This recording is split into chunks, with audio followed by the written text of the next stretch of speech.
Wicked Part 2, For Good, is finally here, and honestly, it confirms what I've always thought.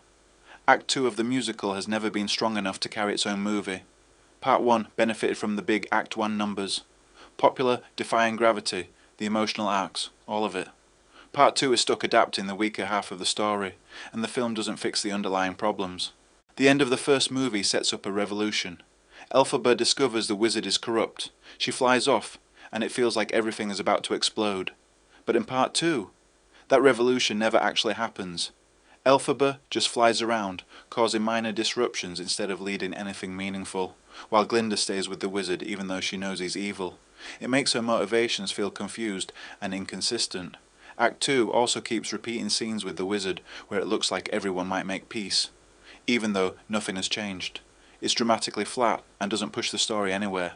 The major events are Fiyero leaves Glinda for Elphaba Bok, becomes the Tin Man, Nessarose dies, and the conflict basically simmers until the ending. It's dark, it's messy, and it lacks momentum. Honestly, Wicked should have been one movie, and splitting it into two just stretched Act 2 even thinner. Act 2 has always had weaker music, and that hasn't changed here. The two new movie-only songs don't add much. They're not memorable, and they don't fix the pacing issues. The only standout is Still For Good, which remains an incredible number. But one great song can't carry a full film.